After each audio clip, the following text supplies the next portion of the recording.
Born into the endless plains, a Saiga enters the world alone. The mother flees, her steps a desperate rhythm of survival, leaving her newborn to face the unknown. The fragile legs tremble, gravity pulls, and the ground greets the young creature with cold indifference. As the sun fades, night descends, a cloak of stars, biting winds, and unseen predators. This is the Saiga's beginning, a life where every step is a battle, every breath a triumph. Yet amidst the struggle, a spark of resilience flickers, ready to grow. Here's your first lesson. Being in a big group doesn't always mean you're safe.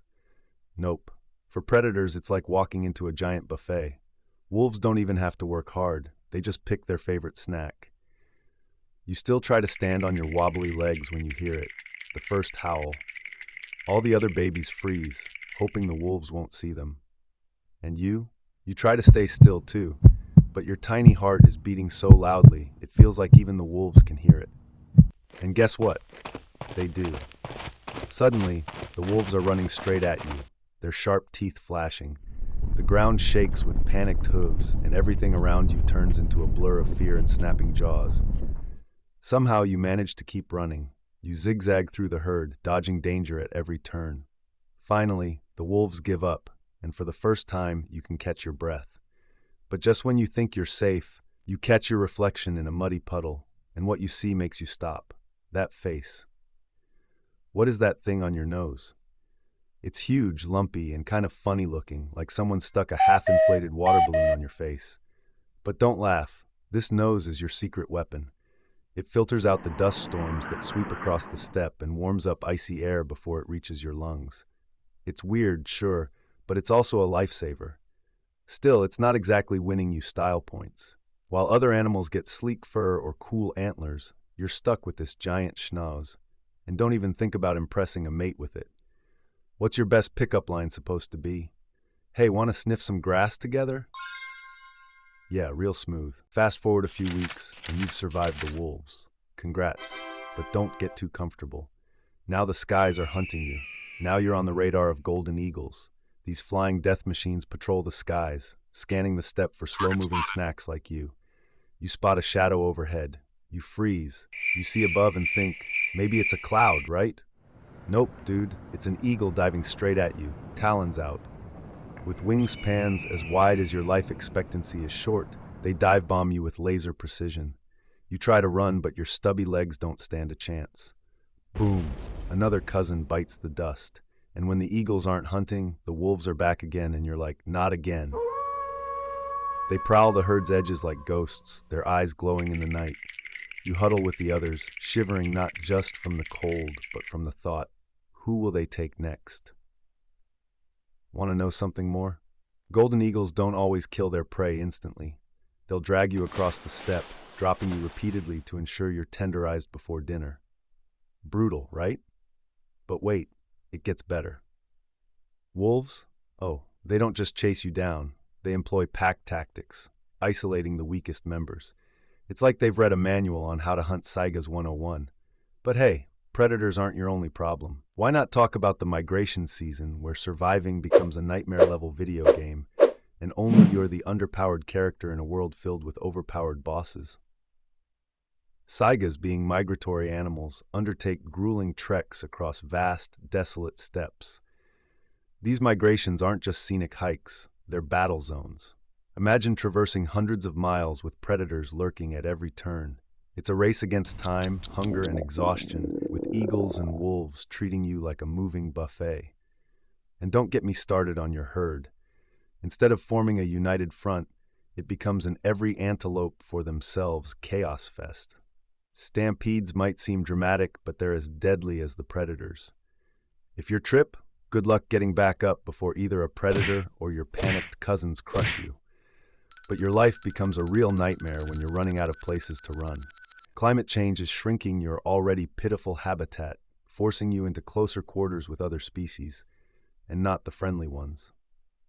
Disease outbreaks skyrocket, with bacteria and viruses treating your dwindling population like a playground. It's survival of the fittest, and spoiler, you're not winning any trophies. What can be worse than this, right? Common friend, your life sucks, so here's your ultimate enemy. Humans. They show up with guns, traps, and greed so massive it makes your nose look normal. Why are they hunting you? Because of your horns. Someone, somewhere decided that grinding them into powder is a cure for impotence. Yep, you're dying because humans believe your horns can fix their problems in the bedroom. Here's the kicker. It doesn't even work. And by the way, did you know that your ancestors have probably cursed the day humans discovered Saiga horns? Yep, because your lineage is caught in a macabre cycle of destruction. Historically, Saiga horns were considered valuable in traditional medicine, but here's a lesser-known fact. They've also been turned into luxury collectibles in certain parts of the world.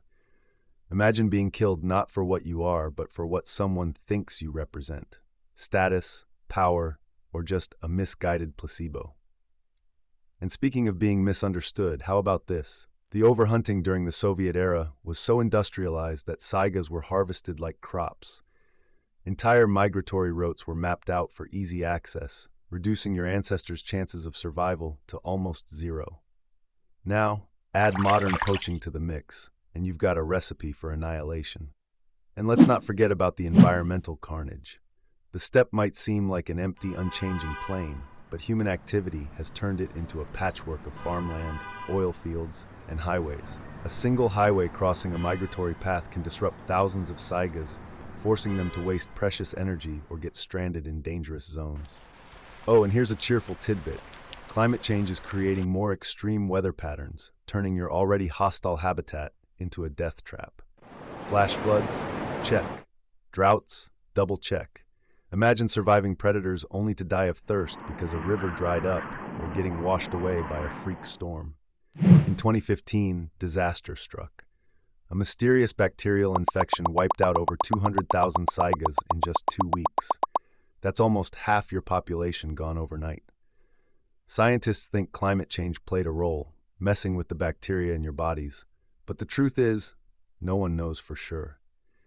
And as if disease wasn't enough, humans bulldoze your habitat, turning the steppe into farmland and building highways that cut through your migration routes. You're stuck weaving through traffic, dodging semi-trucks like they're predators. Spoiler, they're worse. So here's a snapshot of your life. Wake up to either freezing cold or boiling heat. There's no in-between. Search for food. The grass is terrible, but it's all you've got. Dodge predators, wolves, eagles, poachers. Take your pick. Try not to die of thirst because water is a luxury on the steppe. Then repeat. Every single day is a fight to survive.